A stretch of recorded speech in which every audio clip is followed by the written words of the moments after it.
Okay. तो day 3, soul health, virtues and vices. ये आप लेफ्ट साइड में जो इमेज देख रहे हैं, ये दो आपस में बातचीत कर रहे हैं कि ये सोल हेल्थ है क्या, ये वर्च्यूज और वाइसेस चीज़ क्या है, ये हमारी लाइफ में क्या इंपॉर्टेंस रखते हैं, क्या इनका कोई प्रैक्टिकल इम्प्लीकेशन भी है। तो आपस में ये एक बातचीत जो चल रही है, आज इन्हीं क्वेश्चंस का हम आंसर्स ढूंढने आए हैं।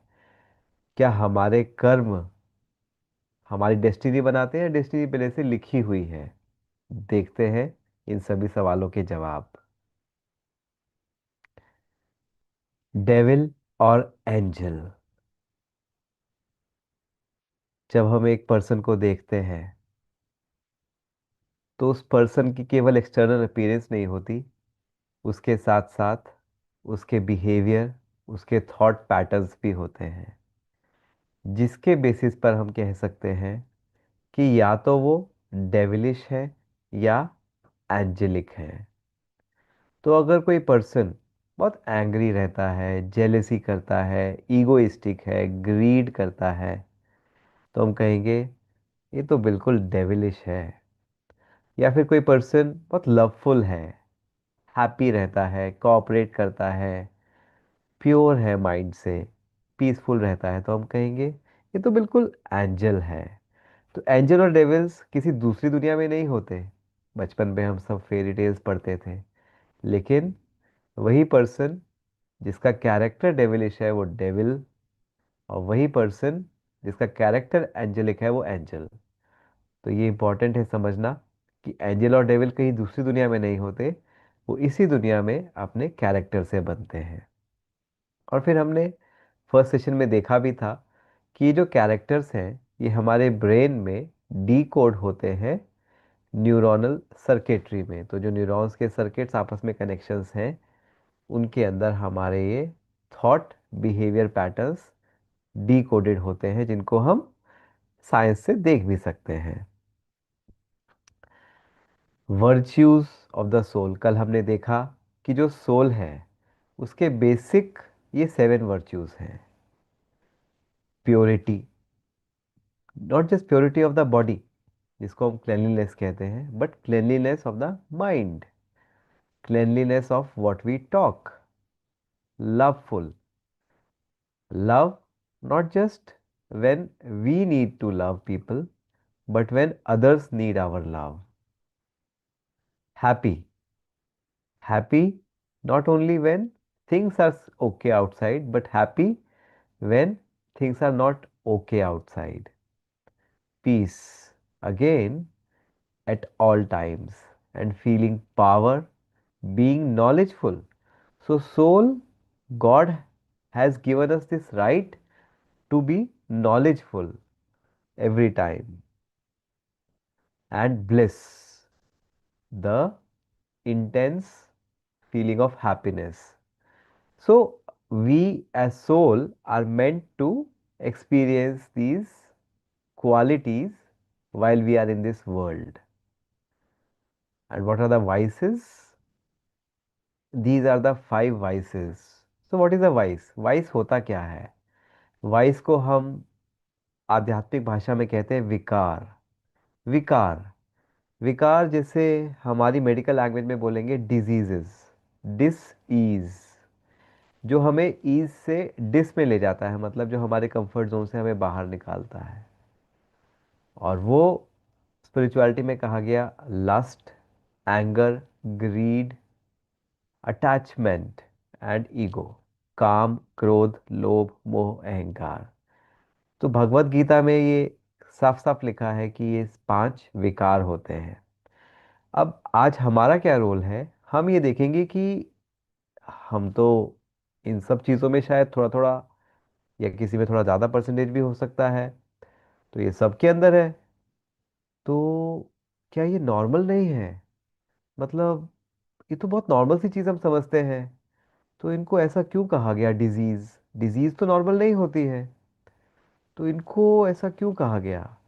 तो आज हम यही सेशन में समझने वाले हैं। The mystery of emotions in human mind, इस चीज को समझने के लिए हमारे माइंड में इमोशंस कैसे काम कर रहे हैं उनको थोड़ा सा जानेंगे साइंटिफिकली, तो हमें समझने में इजी होगा। अच्छा, कितने में लोगों ने हम में से ये कहावत सुनी है, लव इज ब्लाइंड, प्यार अंधा होता है? You can raise your hand, just raise your hand, या आप लिख सकते हैं वाई फॉर यस। तो इट्स अ कॉमन सेइंग, प्यार अंधा होता है। But how many of us truly believe, कितने लोग हम में से विश्वास करते हैं कि हाँ, प्यार अंधा होता है? You can write Y for yes, no, N for no.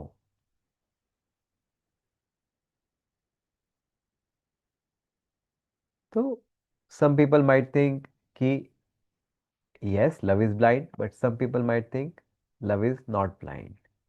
अब इस मिस्ट्री को सॉल्व करते हैं कि लव ब्लाइंड है या नहीं है। अच्छा, एक कॉमन सिचुएशन है,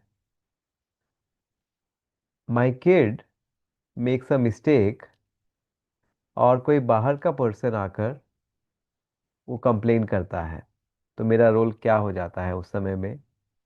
आई बिकम डिफेंसिव या प्रोटेक्टिव फॉर माई चाइल्ड। लेकिन सेम मिस्टेक एक नेबर का सन कमिट करता है, तब भी क्या मैं प्रोटेक्टिव होता हूं? तब भी क्या मैं डिफेंसिव होता हूं? शायद थोड़ा बहुत, लेकिन अपने सन से कम। अब थोड़ा सा इसको और आगे लेकर चलते हैं। अब एक ऐसा पर्सन है, वो इम्प्लिकेट है उस गलती में जिसको मैं बिल्कुल लाइक नहीं करता। अब क्या उसके लिए मैं प्रोटेक्टिव या डिफेंसिव रहूंगा? शायद बिल्कुल भी नहीं। In fact I will be on that side, on the blaming side, कि हाँ डेफिनेटली इन्होंने मिस्टेक किया होगा, ये है ही ऐसे। नाउ एक ही सिचुएशन, गलती एक ही है, लेकिन डिसीजन हमारा, इमोशनल पैटर्न, हमारा डिसीजन पैटर्न अलग अलग क्यों है तीनों ही सिचुएशंस में? क्योंकि अलग अलग इमोशंस हैं तीनों में। एक में बहुत लव का है, एक में शायद न्यूट्रल है, और एक थर्ड में तो हेट का इमोशन है। तो हमारे इमोशंस ने हमारे डिसीजन को बायस कर दिया या ब्लाइंड कर दिया। इसीलिए कहा गया प्यार अंधा होता है। तो जिससे हमें प्यार होता है उसकी गलती भी हमें उतनी दिखाई नहीं देती, इनफैक्ट हम उसको कवर करने की कोशिश करते हैं। और जिससे हमें हेट होता है, हम उसकी गलतियों को अनकवर करते हैं। तो हमारे इमोशंस हमारे बॉडी में अलग अलग रिस्पॉन्स पैदा करते हैं। तो यही यहाँ पर दिखाया। साइंस कहता है ये जो ब्रेन है, इसमें दो सेंटर्स होते हैं। One is pre frontal cortex, जो लॉजिक का सेंटर है। द अदर इज अमाइगडाला, जो यहाँ पर होता है समवॉट हेयर, जो इमोशंस का सेंटर है। और इन दोनों में बहुत कनेक्शन है। वो कनेक्शन क्या है? इमोशनल सेंटर लॉजिक सेंटर को इन्फ्लुएंस करता है, जैसे हमने इस एग्जांपल से देखा। तो हमारे इमोशंस हमारे लॉजिक को इन्फ्लुएंस कर देते हैं, उसको ब्लाइंड कर देते हैं। इसीलिए ये शायद कहावत बनी, लव इज ब्लाइंड। सो जिन लोगों ने भी इसका आंसर यस कहा था, दे शुड बी अपलॉडेड, उनको कॉम्प्लीमेंट करना चाहिए। लेकिन यहाँ पर एक ट्विस्ट है। वो ट्विस्ट क्या है? आप इस स्टेटमेंट को पढ़ो। Over activity represses pre frontal cortex, repress कर रहा है लेकिन over activity. Repression from amygdala causes under activity. Under activity तो हो रही है, लेकिन this over word is very important. Let me tell you how. ये फोटो जो आप देख रहे हो, ये है धृतराष्ट्र, और ये संजय है। महाभारत का युद्ध हो रहा है, एंड ही इज टेलिंग कि युद्ध में क्या क्या हो रहा है। धृतराष्ट्र को दिखाते हैं कि वो अपने पुत्र मोह में अंधा था। एक्चुअली में जो रियल में अंधा दिखाते हैं वो एक सिंबॉलिक है, कि वो अपने पुत्र मोह में अंधा था। उससे वॉर हुआ। मार्क माय वर्ड्स, पुत्र प्यार में नहीं, पुत्र मोह में अंधा था। On the other hand, Krishna गोपियों संग, राधा संग प्रेम में थे। ये दोनों फर्क क्या है? एक प्रेम और एक मोह। That is the catch. When love is such, प्यार इतना ज्यादा हो जाता है, ओवर एक्टिव हो जाता है कि वो गलत डिसीजन लेना शुरू कर देता है, तब हम कहते हैं वो मोह बन गया है, अटैचमेंट। और तब गड़बड़ होती है। कृष्ण प्यार करते थे, प्रेम करते थे, तो वो कभी भी गलत डिसीजन नहीं लेते थे। प्रेम कभी भी गलत डिसीजन नहीं सिखाता है। सोचो अगर इस दुनिया में प्यार ही नहीं हो तो क्या होगा? हम रोबोट्स जैसे हो जाएंगे। जैसे बिना खुशबू का फूल, हाँ, जैसे बिना स्वाद का भोजन, ऐसे ही बिना इमोशंस के ह्यूमन रोबोट्स। तो love is a very beautiful emotion, लेकिन जब वो अपनी हद को पार करता है, when it become so excessive कि वो मोह बन जाता है, अटैचमेंट बन जाता है, तब वो प्रॉब्लम क्रिएट करता है। अगर ये बैलेंस मेंटेन रहे तो over activity is the key word. Over activity, दोनों का बैलेंस अच्छा है तो सब कुछ अच्छा है। लेकिन जैसे ही ओवर एक्टिव हुआ, वो अटैचमेंट बना, तब वो डिसीजन मेकिंग कैपेसिटी खत्म हो जाती है। इसीलिए धृतराष्ट्र ने वॉर ले करने का डिसीजन एग्री कर लिया, क्योंकि इतना ज्यादा उसका अमाइगडाला ओवर्टली लव मतलब अटैचमेंट में था कि वो लॉजिक को नहीं समझ पाया। यही बहुत इंपॉर्टेंट है समझना। जो हमने लव और अटैचमेंट को एक समझ लिया, स्पिरिचुअलिटी हमें सिखाता है नो, आप प्यार भले करो, अटैच मत हो। सिमिलरली, अगर ये लव या अटैचमेंट का इमोशन है, attachment brings pain, but love is a very pure feeling. हम सब अगर मेडिकल प्रोफेशन में अगर हम रिलेट करें, लाइक अ लेडी डॉक्टर और अ नर्स जो मरीज की केयर करती है, बिकॉज उसका उसका उसके लिए एक अफेक्शन भी होता है। लेकिन वही एक अगर मदर होती है, जहाँ वो अटैच हो जाती है, तब वो क्राई करती है। तो केयर और क्राई, लव, अटैचमेंट। तो ऐसे ही और वाइसेस। तो ऐसे ही एंगर की अगर हम बात करें, तो हमने डिसिप्लिन को एंगर समझ लिया, मतलब मिक्स कर दिया। स्पिरिचुअलिटी कभी नहीं कहता कि आप लॉ को फॉलो मत करो, या आप लॉ एनफोर्स मत करो, या आप डिसिप्लिन में ना रहो और नहीं करो, नहीं। लेकिन स्पिरिचुअलिटी कहता है डिसिप्लिन की लिमिट को क्रॉस मत करो, मतलब वो इतना एक्सेसिव नहीं हो कि वो एंगर का फॉर्म ले ले, शाउटिंग, एब्यूजिंग। कभी आजकल तो देखो फिजिकल एब्यूजेस भी हो जाते हैं। हम्म? तो वो गलत हो जाता है, वो फिर एक वाइस बन जाता है। तो अगर हम इससे समझा क्या कि बैलेंस में जो इमोशंस हैं वो अच्छा काम करते हैं, लेकिन अगर वो अनरेगुलेटेड हो जाए इमोशंस, तो वो डेंजरस हो जाते हैं। ऐसे ही स्पिरिचुअलिटी कभी नहीं कहता कि आप लाइवलीहुड ना अर्न करें, लेकिन स्पिरिचुअलिटी ये जरूर कहता है कि ग्रीड में मत जाए। किसी को पेन इन्फ्लिक्ट करके या किसी को हार्म करके आप पैसा नहीं कमाए। लेकिन जिनको ग्रीड होते हैं, they don't bother about other people, कैसा भी पैसा कमाते हैं। सेम लस्ट, आजकल वी नो हमारी सोसाइटी स्पेशली द यूथ किस तरफ जा रहा है। तो वो एक एक्सेसिव गड़बड़ हो रहा है। तो out of the relationship, extra marital और ये सब चीज़ें। ऐसे ही ईगो, एक है I am in my self respect, ठीक है, मेरा एक पोजीशन है, सब अच्छा है। लेकिन if I think I am only superior, the other person is inferior, that is ego. तो स्पिरिचुअलिटी सिखाता है आप सेल्फ रिस्पेक्ट में रहो, बट ईगो में मत रहो। और सिंपल रीजन, ये हमारे लिए ही खराब है, क्योंकि हमारा ही लॉजिकल माइंड काम नहीं करेगा और हम गलत डिसीजन लेंगे। और जब गलत डिसीजन लेंगे तो क्या होगा? गलत एक्शन, जिसको हम कहेंगे सिन कर दिया हमने या मिस्टेक्स कर दी। और मिस्टेक्स करेंगे, सिन करेंगे तो कर्मा कैसा होगा? Bad. Bad karma leads to bad destiny. इसीलिए इनको विकार कहा गया। तो आप देख रहे हो कैसे ये इमोशंस नॉर्मल से अनरेगुलेटेड हुए, और अनरेगुलेटेड होने से कैसे उन्होंने हमारे पूरे लाइफ को, हमारे फॉर्च्यून को चेंज कर दिया। तो अब थोड़ा साइंटिफिकली देखते हैं कि साइंस इसके बारे में कैसे इसको प्रूव करता है। तो ये तो फैक्ट है, इसमें कोई डाउट नहीं है। लेकिन एविडेंस थोड़ा सा हम देखने की कोशिश कर रहे हैं कि क्या एविडेंस है। अभी अगर आप रिसेंटली देखेंगे तो दो टर्म्स डीएसएम क्राइटेरिया में आते हैं, which are compulsive sexual behaviour disorder या पीपीयू, प्रॉब्लमैटिक पोर्नोग्राफिक यूसेज। तो क्योंकि वो एडिक्शन रुक नहीं पाता है, तो माइंड में वही चीज़ें घूमती है, it takes a toll on your mind. बाकी चीज़ें पुश आउट हो जाती हैं, तो आपकी क्रिएटिविटी सप्रेस हो जाती है। उसका रीज़न क्या है?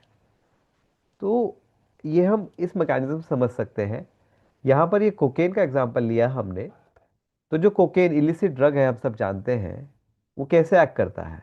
एडिक्शन पोटेंशियल होता है उसका, क्योंकि वो क्या करता है, डोपामिन रिसेप्टर्स को ब्लॉक कर देता है। DA means dopamine. तो डोपामिन एक्सेसिव अमाउंट में रिलीज हो रहे हैं, और वो इनफैक्ट जेनेटिक चेंजेस तक कर देते हैं, प्रोटीन चेंजेस कर देते हैं। And these damage this front part of the brain which is the prefrontal cortex. तो जो हम जानते हैं कि हमारे उसके लिए लॉजिकल थिंकिंग के लिए कितना इंपॉर्टेंट है। सेम वे जो लस्ट है, वो भी तो एक तरह से हमारा ब्रेन को ऐसे डैमेज करेगा ना। तो मतलब इसको समझना मुश्किल नहीं है। अब एक सेंसिटाइजेशन हुआ शुरू में, तो ब्रेन में दो चीजें आती हैं, go for it, think about it. कुछ भी ऐसा हमने देखा या, तो दोनों चलता है कि should I do, should I not do, yes और नो।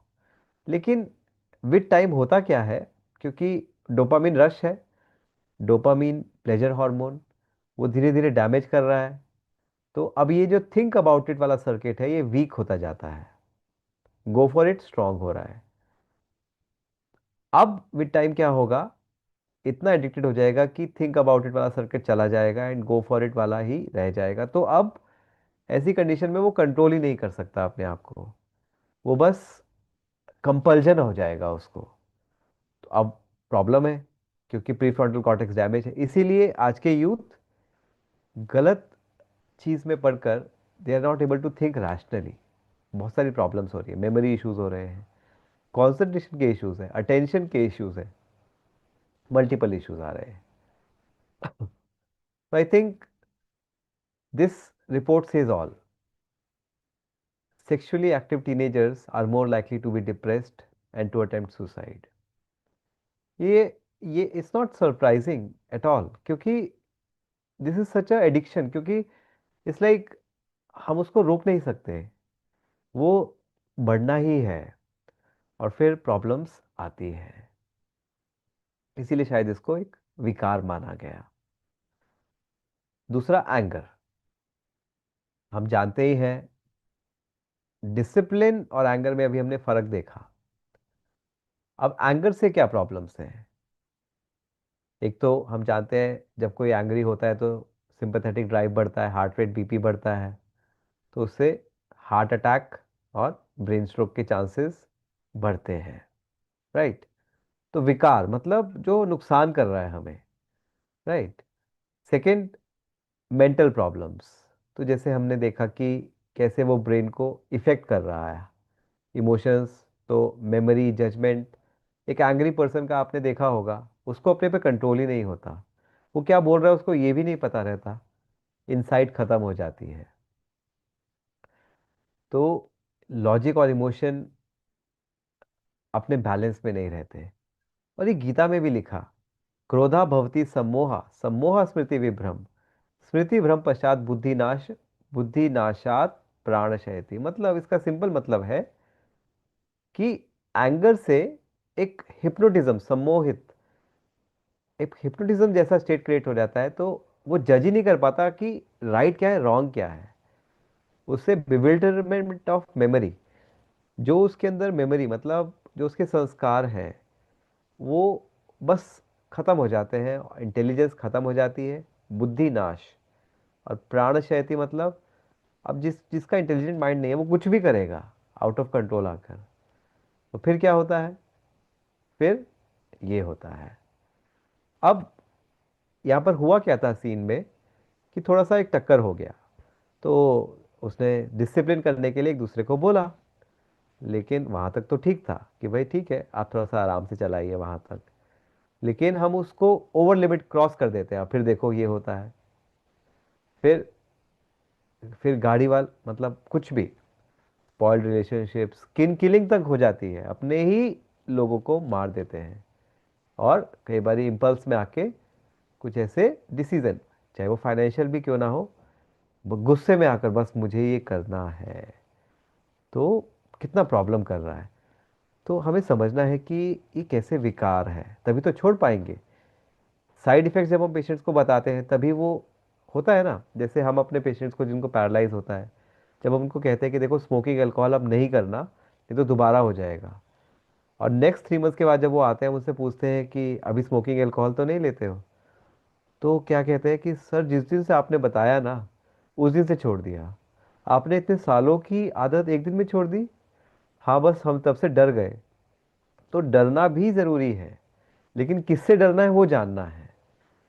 गलत आदतों से, गलत इन वाइसेस से डरना जरूरी है। डरना मतलब इनसे दूर रहना।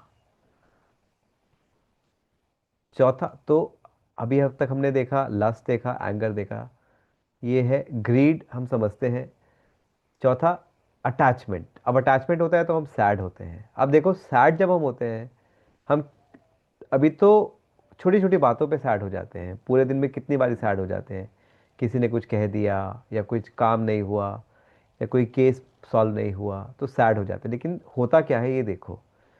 तो देखा गया कि डिप्रेस्ड जब कोई पर्सन होता है, सैड का एक फॉर्म, एक्सट्रीम फॉर्म बोलेंगे अगर, तो ब्रेन में ब्लड फ्लो कम हो जाता है। और कौन से एरिया में, फ्रंट वाले एरिया में, which is the pre frontal cortex.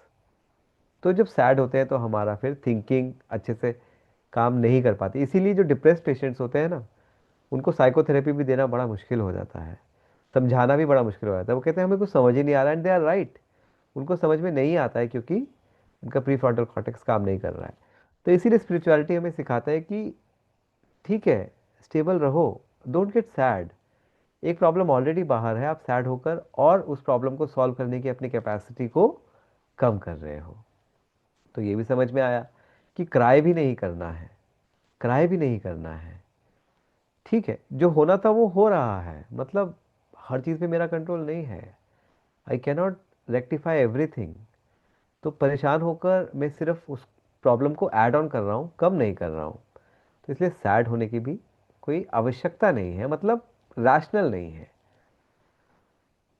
अब इसके ऑपोजिट अगर हम देखें, happy intelligent mind. Happy mind is a intelligent mind. तो ये भी देखा गया कि हैप्पीनेस का इफेक्ट क्या होता है। तो when the person is happy, तो उसका ब्रेन प्री फ्रंटल कॉर्टेक्स पे एक पॉजिटिव इफेक्ट आता है। अच्छा, यहाँ पर एक हम स्टोरी शेयर करेंगे। हम सभी ने मेडिकल कॉलेज में स्टडी किया है, कुछ बाहर से भी जुड़े हैं और भी लोग, तो कुछ ना कुछ स्टडी किया है। एक बहुत कॉमन सा ऑब्जर्वेशन है कि जब हम मूवी देखने जाते हैं, 3 घंटे की मूवी है, हम एक बार देखते हैं और हमें पूरी याद हो जाती है। लेकिन अपने चैप्टर्स को याद करना बड़ा मुश्किल है, कितनी बार रिवाइज करते हैं फिर भी याद नहीं रहता है। तो हम कहते हैं हमारी मेमोरी वीक है, लेकिन मूवी के लिए तो मेमोरी वीक नहीं है। तो प्रॉब्लम कहाँ है? तो द थिंग इज, जब हम मूवी देख रहे हैं तो उस समय में हम डी स्ट्रेस्ड है, हैप्पी है ना। लेकिन जब हम पढ़ रहे थे तो हमारे माइंड में बहुत सारा स्ट्रेस चल रहा था, बहुत सारा फियर चल रहा था, है ना। तो वो क्या कर रहा है, फियर, स्ट्रेस, हमारे प्रीफ्रंटल कॉर्टेक्स जहाँ से मेमोरी कंसंट्रेशन, अटेंशन आना है, तो वो उसको आने नहीं देता है। और मूवी देखते हुए हमारा फोकस कितना अच्छा रहता है, क्योंकि हैप्पीनेस है। तो हैप्पी अगर है हम, तो हमारा basically brain means that power, logical brain, वो भी बहुत अच्छे से काम करता है ना। अभी कुछ लोग कहेंगे कि मूवी में तो विजुअल्स हैं, लेकिन नॉवल की आप एग्जांपल ले लो। नॉवल भी जब पढ़ते हैं तो रिलैक्स होकर जब पढ़ते हैं एकदम, तो बार बार नहीं पढ़ते, वो एक ही बारी में पूरा आ जाता है। लेकिन अगर हम स्टडीज को भी ऐसे ही करें, हैप्पी होके करें, तो इसका इम्प्लीकेशन ये है कि हम बच्चों को सिखाएं कि आप खुश होकर पढ़ो। और रादर हम उनको सिखाने से अच्छा है, बोलने से अच्छा है कि हम खुद वो करेंगे तो वो बच्चे खुद सीखेंगे। आप इंटरेस्ट लेके करो, ना कि लाइक दिस कि पढ़ना ही पड़ेगा, स्ट्रेस देकर नहीं पढ़ाना है। ये आज एक बहुत गलत एक कॉन्सेप्ट आ गया है कि स्ट्रेस नहीं होगा तो पढ़ेंगे नहीं। नो, स्ट्रेस से आपकी कैपेसिटी कम होती है ब्रेन की। और जहाँ पर हैप्पीनेस है, वहाँ पर ब्रेन और माइंड दोनों बहुत हैप्पी हैप्पी, तो इंटेलिजेंस भी उनकी बढ़ जाती है। राइट? ठीक है ना। तो इसीलिए happiness is a virtue, while sadness is a vice. Okay, आगे चलेंगे। Energy of love and happiness is healing. हम हीलर्स हैं मोस्टली, है ना। हाँ, हम हील करते हैं मेडिसिन से, लेकिन आपने कल देखा था, ये जो पर्सन थे, इनकी प्रॉब्लम प्योरली इन टैबलेट से ठीक हुई। कौन सी? Love, happiness, joy, hope. तो हम लोग पढ़ते थे टीएलसी, टोटल ल्यूकोसाइट काउंट, है ना। लेकिन टीएलसी की एक और फुल फॉर्म होती है, वो है टेंडर लव केयर। तो एक हीलिंग टच, एक लव, एक careful conversation, it goes a long way in healing patients.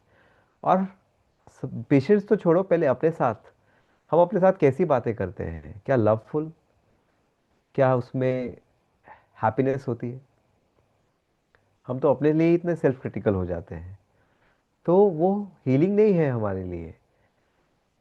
तो this needs to be understood कि माइंड कैसे काम कर रहा है। Actually spirituality is is a sort of kind of mind science.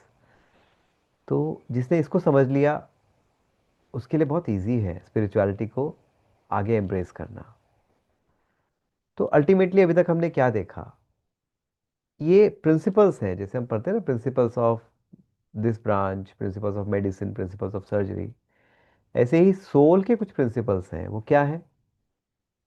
ये जो वाइसेस है ना, विकार, lust, anger, greed, attachment and ego, they are like poison to the soul. और वो हमारी एबिलिटी को कम कर देते हैं। कौन सी एबिलिटी को? Think and act rationally. तो ये पॉइजन की तरह काम करता है। तो I think it's now time to really introspect कि क्या हम अनजाने में क्या कर रहे थे, तभी हम इस पर काम करेंगे। On the other hand, pure love, love करना, लव जरूरी है। ऐसा नहीं है कि स्पिरिचुअलिटी में सिखाता है don't love people, no, love, but it should be pure love, not lust. Difference हमें पता है, बस उसको डिलीनिएट करके एक्सरसाइज करना है।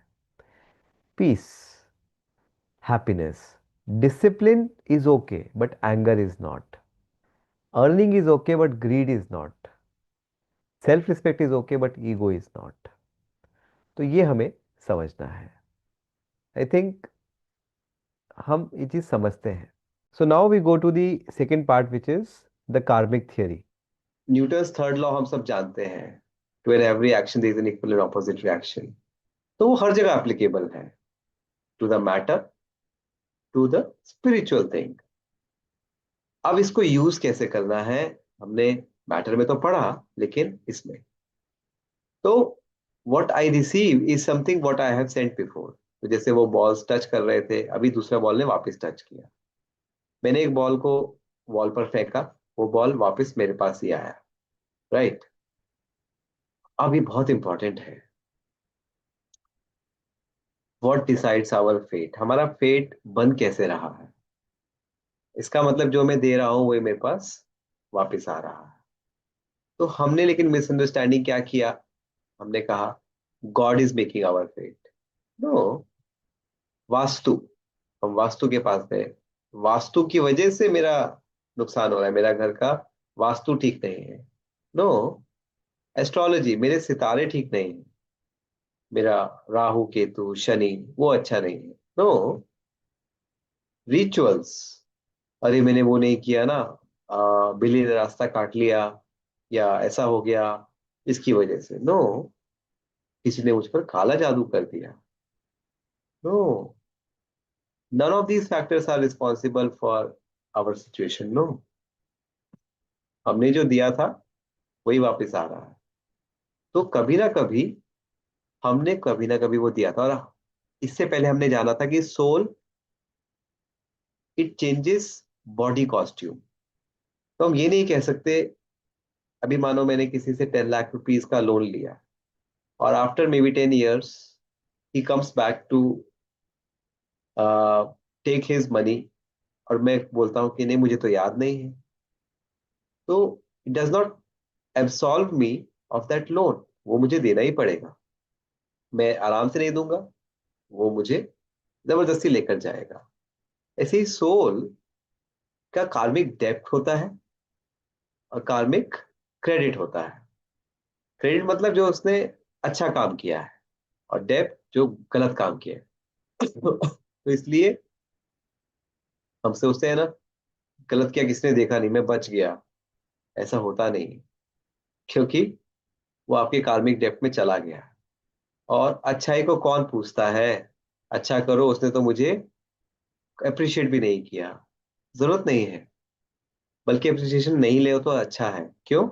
अप्रिसिएशन लेना मतलब आपने जो क्रेडिट किया उसमें से कुछ आपने विड्रॉ कर लिया, उसका आपने फ्रूट ले लिया, तो वो आपका क्रेडिट कम हो गया। तो इसलिए आपने देखा होगा जो एनलाइटेंड सोल्स होते हैं वो कभी भी वो क्रेडिट नहीं लेते, मतलब अरे हाँ हम इतने ऐसे, नो, क्योंकि उनको पता है कि उससे उनका कार्मिक क्रेडिट कम हो जाएगा। तो नेकी कर दरिया में डाल, और ये कभी मत सोचना कि हमने अच्छा किया, वो अप्रिशिएट नहीं किया तो वो वेस्ट हो गया। नहीं, नहीं, आप जो अच्छा कर रहे हो वो गॉड के कार्मिक क्रेडिट बैंक में जमा हो रहा है, और जो बुरा कर रहे हो कोई नहीं भी देख रहा है, अरे ऐसा बचे ही नहीं सकते, कभी ना कभी वापस आएगा, क्योंकि वो आपके वो भी अकाउंट में डिपॉजिट हो रहा है। अब ये कैसे, आज बहुत सारे ऐसे होता है कि माइंड बस कंफ्यूज रहता है, खुश ही नहीं रहता, मैं पता नहीं क्या प्रॉब्लम है। ये वापिस आ रहा है हमारा ही कार्मिक अकाउंट, हमने कभी ना कभी किसी के माइंड को पजल किया होगा, या उसको दुख दिया होगा मेंटली। बॉडी ठीक नहीं है, बॉडी इलनेसेस, ये आज भी हम लोगों ने इतनी एडवांस स्टडीज करी की, लेकिन बहुत सारे डिजीज हम बोलते हैं पता नहीं इसका ओरिजिन क्या है। हम बोल देते हैं जेनेटिक्स है, अच्छा ये तो ऑटो इम्यून है, ये तो इडियोपैथिक है, we don't know the cause, बस डिजीज, वायरस। लेकिन मुझे ही क्यों वो डिजीज हुआ, किसी को डायबिटीज होता है किसी को नहीं होता है, एक ही फैमिली में, डोंट नो। कोविड में कोई किसी को कुछ हुआ किसी को नहीं हुआ, क्यों? तो बॉडी, कभी ना कभी हमने बॉडी का कुछ ऐसा अकाउंट, रिलेशनशिप्स, आज हम क्वेश्चन करते हैं मेरे साथ ऐसा वो क्यों क्यों कर रहा है, मैंने तो उसको ऐसा कभी नहीं किया। इट्स वेरी सिंपल आंसर, कार्मिक account. And I am not saying कि ये बैड ही, गुड भी होता है, तो हमारे साथ जो गुड हो रहा है वो भी हमारा कार्मिक अकाउंट है। मैटर, मैटर का मतलब 5 तत्व। अभी अर्थक्वेक आते हैं, या फिर रेन इतनी ज्यादा होती है, फ्लड्स आते हैं, या बहुत ज्यादा हीट स्ट्रोक्स, वो भी जब हम नेचर का रिस्पेक्ट नहीं करते, उसको हमने कभी ना कभी वैसा किया होगा, तो वो भी रिटर्न आएगा, क्योंकि ये अकाउंट है, हम इसे छूट नहीं सकते। मटेरियल पोजेशंस तो मनी, ये हम समझते हैं। कभी एकदम किसी को लॉटरी लग जाती है तो वो सोचता है अरे लॉटरी वॉटरी कुछ नहीं होता, वो उसका ही मनी था जो उसको मिलना था। और कभी हमारा कोई ऐसा ले जाता है, समझ लेना चाहिए कि शायद हमें कुछ उसका देना था। और फाइनली टाइम फैक्टर। तो टाइम यहाँ पर क्या रेलेवेंस है?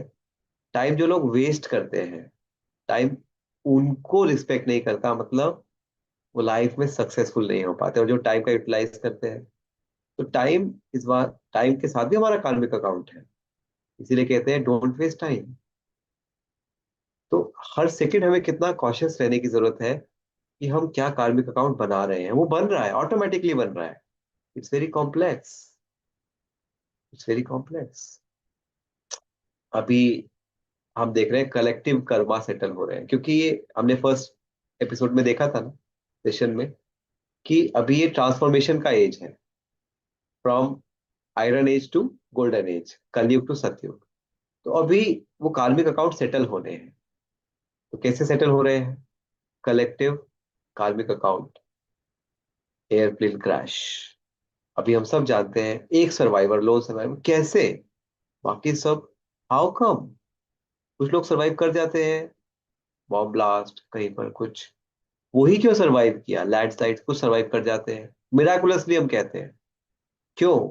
भाई क्या मिराकल हो गया? उनका कर्मा ने उनको बचाया। और कर्मा ही होता है ना, फ्लाइट में बस जाने वाले थे, लेकिन बस बैठे नहीं, बिकॉज कर्मा, देयर कर्मा। तो कहने का मतलब जो हमारे साथ हो रहा है, that is the result of our karma. इसी को हम कहते हैं डेस्टिनी। तो दो चीजें एक साथ साथ होती हैं। एक है पास्ट में जो मैंने किया, I am eating the fruit of my own sown seeds. जो मैंने बीज बोया, अब उसका सिचुएशन मेरे सामने आ रहा है। तो मैंने बॉल फेंकी थी, वो अब आ रही है। अब मुझे ये नहीं पता था मैंने फेंकी कब थी। तो जब आ रही है तो मैं क्वेश्चन करता हूँ कि ये मेरे पास क्यों आ रही है। बट ये है, लॉ है, ये कार्मिक लॉ, इसमें क्वेश्चन करने की बात ही नहीं है। तो वो इसीलिए आ रही है। तो बहुत सारे हमारे वाई खत्म हो जाते हैं। लेकिन हम ये भी कहते हैं कि I can make my destiny. वो क्यों? क्योंकि अब जो मैं कर रहा हूँ, I am sowing the seed for future. ठीक है? तो दोनों ही चीजें ठीक है। जो मैंने किया वो तो, अब मैंने बॉल फेंक दी, अब वो फिक्स हो गया कि वो बॉल आएगी, तो वो मेरी डेस्टिनी हो गई। तो हमने कहते हैं डेस्टिनी फिक्स हो गई। लेकिन किस बेसिस पर? मेरे पास्ट कर्मा पर। कैन डिस्कस अगर कोई क्वेश्चंस होगा तो इसके ऊपर। लेकिन मेरे पास ये भी पावर है कि आगे मेरा चेंज हो जाए फ्यूचर, तो मैं अब अच्छा करूंगा तो वही मेरा आगे की डेस्टिनी बनाएगा। तो maybe I am not able to change कि मेरे साथ क्या हो रहा है, लेकिन मेरे पास वो पावर है कि मैं और क्या करूं ताकि मेरा अब फ्यूचर अच्छा हो जाए। इसमें दोनों चीजें कर सकते हैं, पास्ट के नेगेटिव इफेक्ट को भी हम नलीफाई कर सकते हैं। तो वो हम सीखेंगे, राजयोग से हो सकता है। तो मेरे पास आने वाला था ऐसा, लेकिन वो इफेक्ट नलीफाई हो गया पहले ही। यहाँ पर गॉड की पावर आती है, वो हम नेक्स्ट सेशन में देखेंगे। तो अपने प्रेजेंट के कर्मा को इतना ग्रेट बना ले कि वो पास्ट के इफेक्ट को भी नलीफाई कर दे और फ्यूचर को भी ग्रेट बना ले। This is the purpose of spirituality. Okay, I think ये हमें समझ में आता है। तो understanding the law of karma, it enables me to forgive and forget the past. तो फॉरगिव कर पाते, नहीं तो वो उसने मेरे साथ ऐसा क्यों किया, क्वेश्चंस ही आते रहते हैं। हम फॉरगिव कर ही नहीं पाते, फॉरगेट कर ही नहीं पाते। It helps us to stop blaming others और even God for how I am feeling. हम पॉइंट करते हैं ना, उसकी वजह से आज मैं दुखी हूँ, परेशान हूँ। नो, वो तो सिर्फ एक इंस्ट्रूमेंट बना क्योंकि मैंने कभी ना कुछ कभी कुछ ऐसा किया था। अंडरस्टैंडिंग ऑल द वाइज, ये वाई वाई ना बहुत चलता है हमारे माइंड में। ऐसा क्यों हो रहा है, ये क्यों हो रहा है, दुनिया में ऐसा क्यों हो रहा है, मेरे साथ ऐसा क्यों हो रहा है, उसके साथ क्यों हो रहा है। सारा आंसर है, ये लॉ ऑफ कर्मा बहुत चल रहा है और ये बहुत कॉम्प्लेक्स है। इसको समझना, बस इतना समझना है कि जो हो रहा है मेरे साथ, वो बस मेरा कर्मा का इफेक्ट है, उसके बिना हो ही नहीं सकता।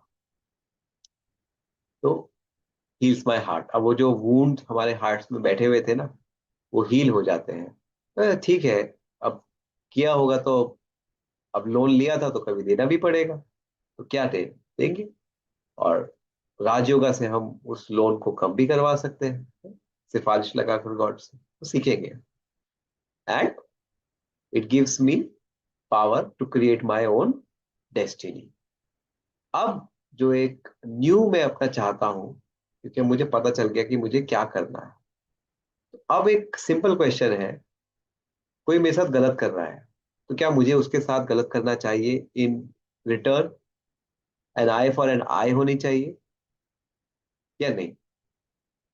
यहां पर बहुत इंपॉर्टेंट समझना, वो जो मेरे साथ कर रहा है, इट इज आइदर कि मैंने कभी उसके साथ किया होगा, या ये भी हो सकता है कि वो फर्स्ट टाइम कर रहा हो। दोनों पॉसिबिलिटीज है। तो इन आइदर केस, अगर वो रिटर्न आ रहा है तो आई शुड नॉट रिएक्ट, क्योंकि रिएक्ट करूंगा तो फिर से एक नया कर्मा बन जाएगा। और अगर वो फर्स्ट टाइम भी कर रहा है तब भी मुझे रिएक्ट नहीं करना है। क्यों? क्योंकि जो वो कर रहा है वो उसका बॉल है, वो उसके साथ वापस होगा।